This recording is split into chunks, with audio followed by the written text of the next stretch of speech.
जय हिंद जय भारत। तो दोस्तों, एक और नई वीडियो में आपका फिर से बहुत बहुत स्वागत है आपका आपके YouTube चैनल में। जी हाँ दोस्तों, 8th पे कमीशन को लेकर चर्चाएं तेज हो चुकी है।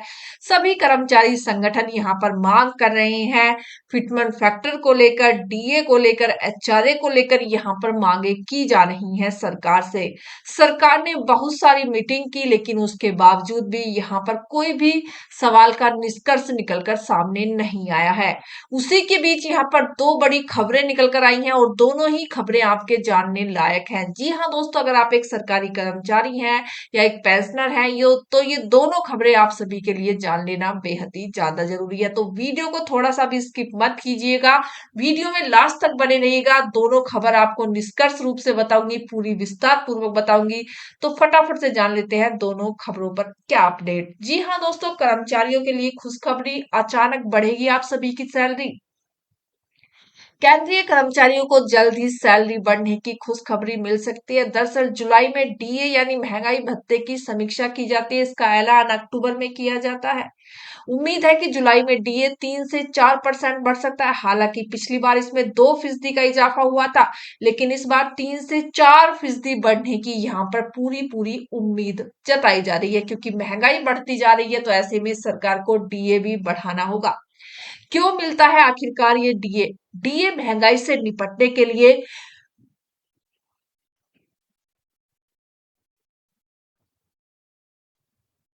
डीए महंगाई से निपटने के लिए केंद्र सरकार अपने कर्मचारी और पेंशनर्स को महंगाई भत्ता देती है। यह कर्मचारियों को बेसिक सैलरी के ऊपर से दिया जाने वाला भत्ता होता है।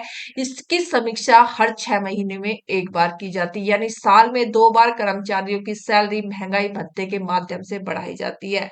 पेंशन भोगियों के लिए डीआर जैसे कर्मचारियों को महंगाई भत्ता यानी डीए मिलता है, उसी तरह पेंशन धारकों को महंगाई राहत यानी डियरनेस रिलीफ मिलता है। इससे पेंशन भोगियों की बढ़ती महंगाई से लड़ने में भी मदद मिलती है। जी हाँ दोस्तों, डीए इसलिए बढ़ाया जाता है क्या कि जिस प्रकार महंगाई बढ़ रही है उस प्रकार से थोड़ी जो आपकी सैलरी है उसमें इजाफा हो और आप जो महंगाई बढ़ रही है उसको अपनी सैलरी के अंदर रिकवर कर सके। बदलता जा रहा है पूरा पे स्ट्रक्चर। डीए की वजह से कर्मचारियों को सिर्फ टेक होम सैलरी नहीं बल्कि यह पूरे पे स्ट्रक्चर को भी प्रभावित करता है। ऐसा इसलिए क्योंकि बेसिक सैलरी के अलावा डीए भी सैलरी स्ट्रक्चर का वो पार्ट होता है जिसका असर पीएफ, पेंशन और ग्रेचुइटी के कैलकुलेशन पर पड़ता है। साल में 2 बार रिव्यू, केंद्र सरकार हर साल 2 बार डीए डीआरए की समीक्षा करती है। यह review India consumer price index के आंकड़ों के आधार पर किया जाता है। ऐसा जरूरी ही नहीं कि सैलरी में बदलाव ही किया जाए। डीए की समीक्षा जनवरी और जुलाई में भी होती है। इनकी घोषणा मार्च और अक्टूबर के दौरान की जाती है।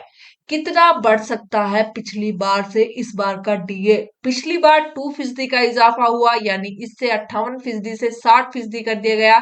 इसका फायदा 58 लाख कर्मचारी और 65 लाख पेंशन भोगियों को मिला।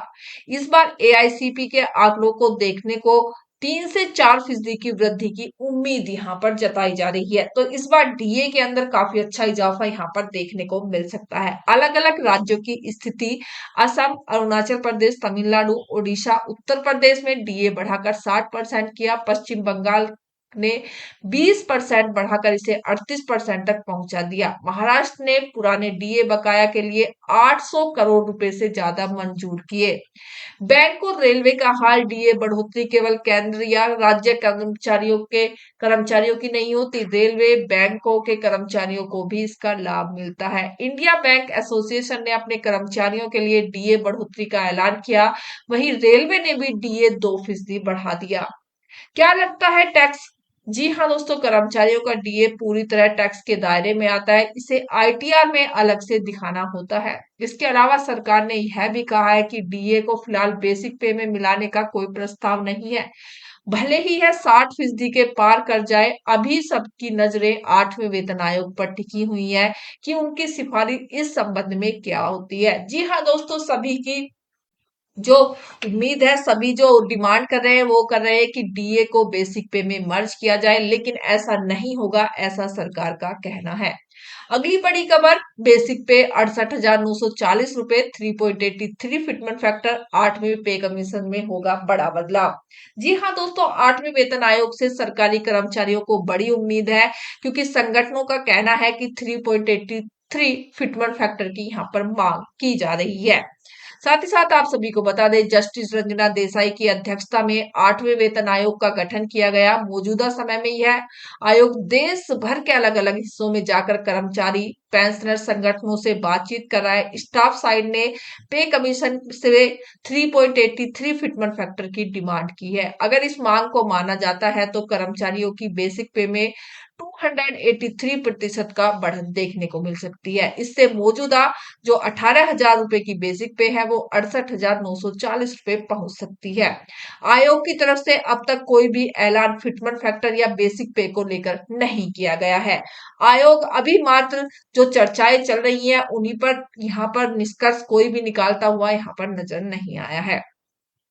कर्मचारी संगठनों ने क्या कर रहे हैं डिमांड? जी हाँ दोस्तों, 8वें वेतन आयोग के कर्मचारी संगठनों ने 69,000 रुपए कम से कम बेसिक पे रखने की मांग की है।